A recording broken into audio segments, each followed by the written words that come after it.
Olá pessoal, aqui é o Velgas, hoje dia 19 de maio de 2022.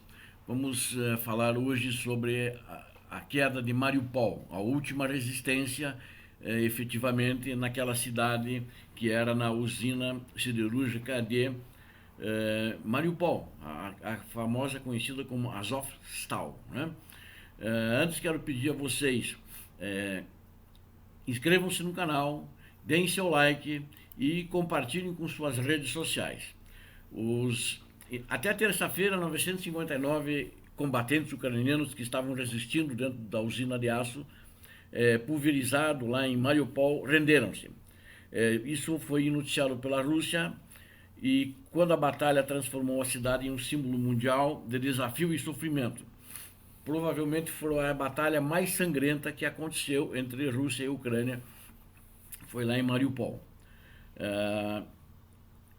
Até quarta-feira, o mais saíram e se entregaram, o número chegou a 1.730. Então, ontem fechou em 1.730 combatentes ucranianos que entregaram-se para a Rússia.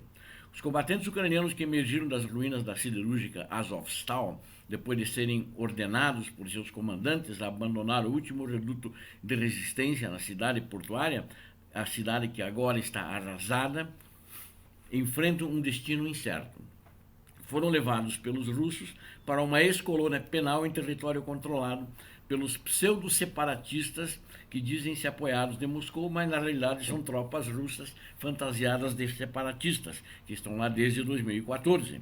Enquanto a Ucrânia disse que espera recuperar os soldados em uma troca de prisioneiros, a Rússia ameaçou levar algum deles a julgamento por crimes de guerra. Inclusive, hoje expediu uma ordem de prisão contra 2 oficiais, Sergei Velishko e Konstantin Michev, acusando-os de terrorismo, pelo motivo que eles fizeram ações de comandos de sabotagem no sul da Ucrânia.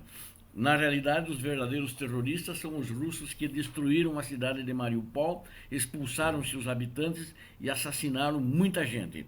A Anistia Internacional disse que a Cruz Vermelha deveria ter acesso imediato aos combatentes.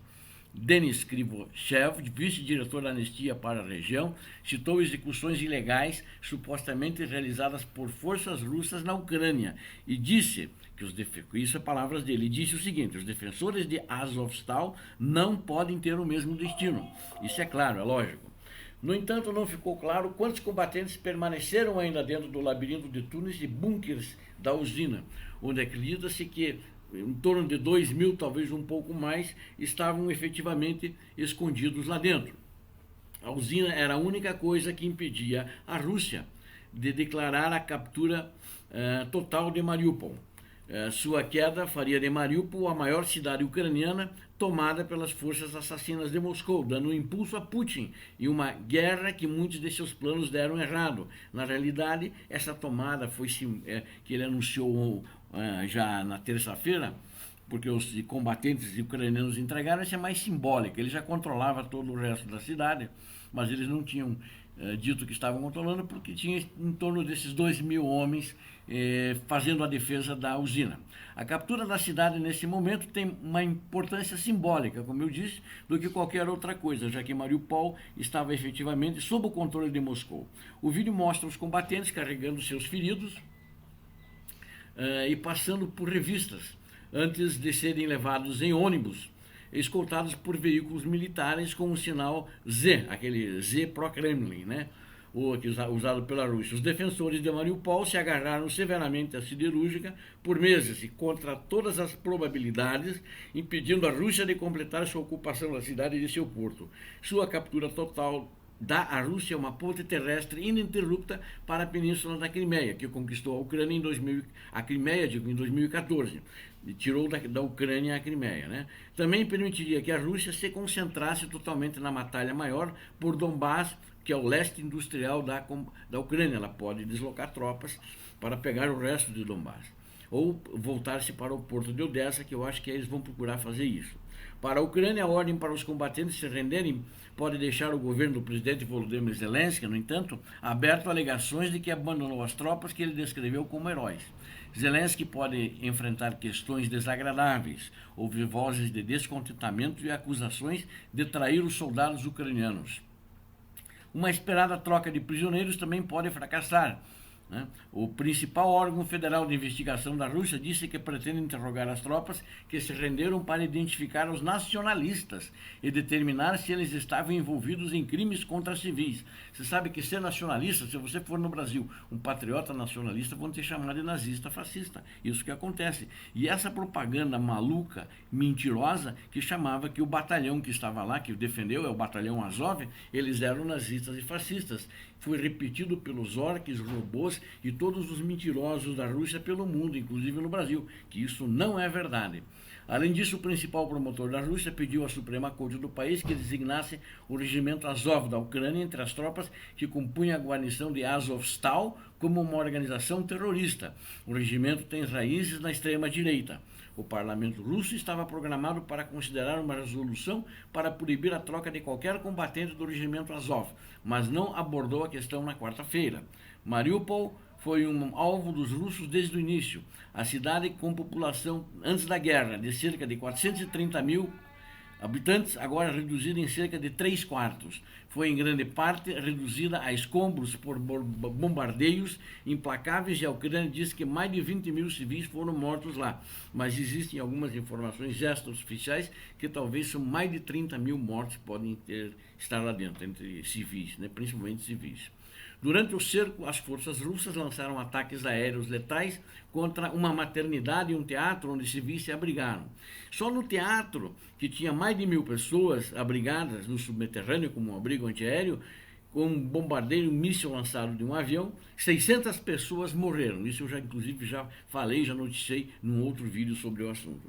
A defesa da Ucrânia de Mariupol, ela infligiu pesadas baixas e muito caras à Rússia, às forças russas, né? Isso que deixa eles meio com raiva dos ucranianos. Eu acho que essa rendição, não sei se foi boa, porque eles podem estar sujeitos a torturas, a violações e etc. Né? Mas vou discutir isso agora, já em seguida, mais na frente.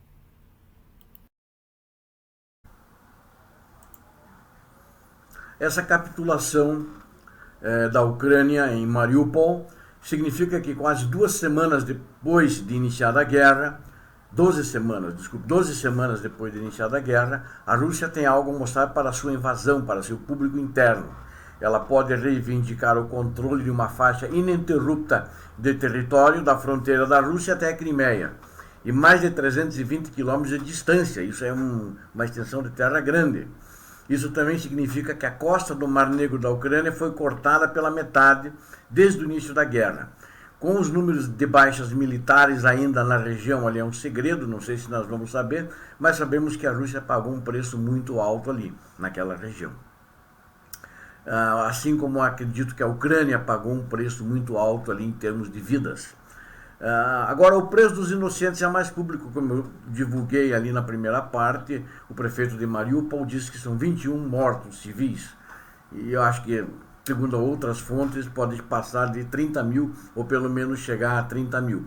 A Rússia evacuou 134 mil pessoas da cidade, 33 mil das quais foram deportadas à força, detendo a cidade, ou seja, ela 25% da cidade ela evacuou. E ela nega que tenha sido a força, mas isso foi constatado por testemunhas e outros de que de fato foi feito à força, isso aí. Eu acho que o destino dos prisioneiros é incerto, porque foi feito um acordo onde eles seriam trocados por prisioneiros, mas a Duma, que é o parlamento russo, quer fazer uma lei para impedir a troca pelos prisioneiros desse batalhão, que é o chamado Batalhão Azov. E criou-se um mito de que eles são nazistas, e não são nazistas, são patriotas voluntários. E, na realidade, eles fazem parte das Forças Armadas. São soldados profissionais, são oficiais, sargentos. Mas quando foi formado esse batalhão, foi em 2014, com moradores voluntários da própria região de Donetsk, ali em Mariupol, né, para fazer frente a essa invasão russa. E saíram-se muito bem, na época impuseram muitas baixas e muitas perdas ao inimigo invasor russo. E aí a propaganda russa do Vladimir Putin tentou imputar-lhes a cara de nazista, que eles são nazistas e fazem atrocidades, o que é uma grande mentira. São patriotas. Né? Hoje não são mais voluntários, talvez deva ter voluntários, né? Mas são soldados normais de um país e continuam usaram a rótulo de Batalhão Azov, continuidade, porque eles de fato estavam defendendo aquela região do Mar de Azov, né? Que é toda a região ali, Mariupol, Donetsk, toda aquela região ali. Então eu acho muito complicada a questão hoje dos prisioneiros. Mesmo que o histórico nessa guerra da Rússia de assassinatos, inclusive assassinatos de prisioneiros, de estupros, né? Você viu que tem soldados, tem militares, mulheres lá. Então não dá para confiar. Acho que a Ucrânia deveria ter tentado um resgate armado, deveria ter uma força de reação, acho que aparentemente não tem essa força de reação, teria que ser uma força mais ou menos robusta, uns 2, 3 batalhões, uma brigada, alguma coisa assim, para tentar resgatar toda essa força. Mas acho que não tinha um plano para isso e não conseguiram fazer porque tinha mais de 10 mil soldados russos na região. Alguns falam que pode chegar a 15 mil. Eles concentraram Mariupol, para eles era ponto de honra. Então essa é a questão. E na realidade a guerra vai continuar, é uma guerra que não está terminando, não terminou aí. E ela tende a partir de agora, com a conquista pela Rússia de Mariupol, a ficar um pouco talvez estagnada, com poucos avanços dos dois lados. Vamos esperar para ver o que vai efetivamente acontecer. Obrigado a todos vocês que assistiram a este vídeo. Peço, inscrevam-se no canal, deem seu like, compartilhem com suas redes sociais. Deus abençoe a todos, paz e bem.